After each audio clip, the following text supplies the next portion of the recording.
Cool, so Luke and I just got back from the gym, and while we're at the gym, Luke saw a...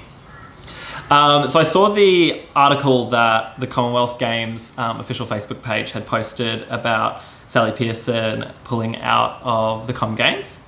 And I clicked on it, I clicked on the link, and then I read some of the comments, and I was just really shocked at the reaction that the general public has had and the amount of negative comments that she's received. And like, they're not just little digs, they're like horrible comments. So I'll read a few of these comments and then I guess we can discuss it. And Luke read a few of these to me while we're at the gym, and like, I was appalled as well. Like, they're just disgusting, and it's sad to hear these kind of things.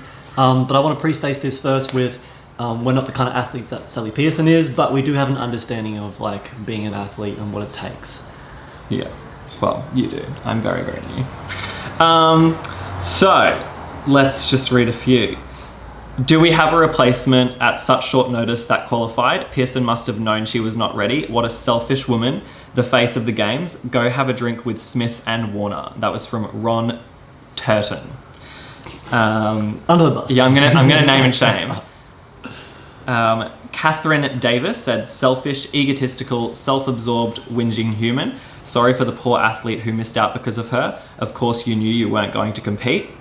Ian Lewin, bloody selfish. If you knew days ago you couldn't compete, why be a part of it? Shouldn't have been allowed to carry that torch or whatever it was in the stadium. Very, very well informed human being there. So obviously people who know what they're talking about, not. So I guess I would like to talk to a few of those comments, because like, Sally has been training for the last 4 years since the closing ceremony of the Commonwealth Games in Glasgow, where she was like on the stage and she was like the face of the Gold Coast Commonwealth Games. And like, I get that makes sense, but she's been training ever since then for this moment. So she knows, like, she's well aware of the pressures from, you know, Australia generally, the Commonwealth Games Association, like Athletics Australia, like she gets it. And you could tell in the press conference yesterday that she would much rather be at the starting line of a hurdles race than being in front of cameras and reporters having to say that she can't run. Like, she knows she's an awesome athlete. She knows she could do that, but she has an injury. And as an athlete, an injury is one of the things that stop you from being able to do what you're meant to be able to do. And not only that, but injuries are like that. Sometimes you can run on them, sometimes you feel okay, and some days you literally can't even walk because they're so painful, and it can come and go quite quickly. This isn't an injury that she's just pulled out of nowhere and been like, oh, I'm injured, I'm not gonna run. She's been battling this and dealing with this for years now. Like, I'm sure she was really, really hopeful that she could have competed. She's not just doing this because she feels like it and because she doesn't want to do it.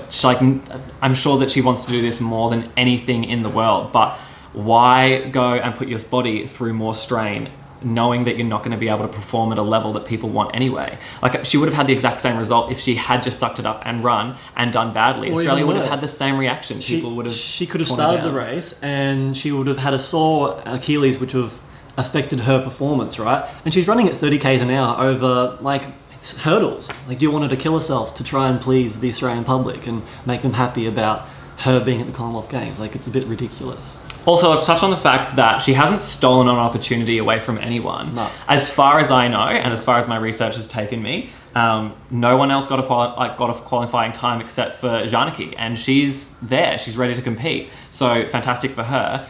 If anyone would like to correct me and say that someone has qualified, I'd like a name, I'd like a qualifying time. Yeah. Because as far as I'm aware, no one has. Plus, Sally did win gold at Glasgow for the 100 metre hurdles. So I think that kind of lets her, you know, come into this Commonwealth Games with a bit of flexibility around, you know, her being there because she did a great time last year.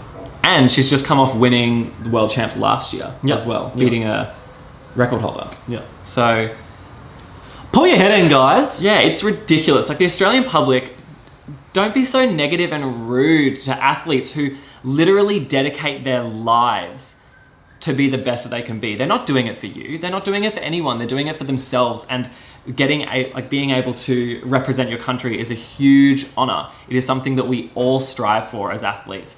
and it's devastating when if you don't get selected. It's devastating if you don't make a qualifying time. We are faced with devastating after devastating situations and circumstances, and like it's the perfect, it's so hard for an athlete to get the perfect run, the clear line to where they want to get to, because so many things can pop up and take that away from them. And like Sally knows, like she would be feeling gutted and terrible enough just for herself, let alone having all these negative non-supporting comments coming her way.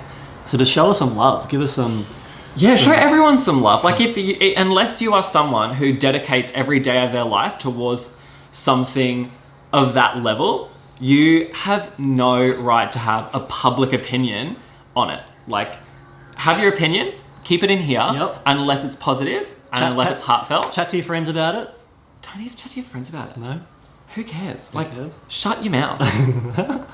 I'm trying not to be aggressive, but it's so frustrating seeing this kind of behavior. Like, it's like we live in a world now where everyone wants to tear someone else down to make their day a little better. And why can't you just be happy for someone? And it is disgusting behavior too. Like if this was like taken back to the level of 10-year-olds and some 10-year-old couldn't compete at, some competition, right? And all their friends were saying these kind of things to that 10-year-old, what would you say to those kids if they were behaving like that? So, just think about your actions and your behaviors before you take those actions. Yeah. Or go down to the track for a month and try to train every day, every single day. Yeah. Try to train to be great at something and deal with injury after injury and setback after setback and weather and all the other things that you have to deal with as an athlete. And then you can say, no, not after a month, sorry. Then you can just have an idea of the understanding. Then you can still keep your opinions to yourself. It's disgusting and I'm appalled. That's all I have to say. I'll get really whacked up if we keep going. Cool, good, thanks.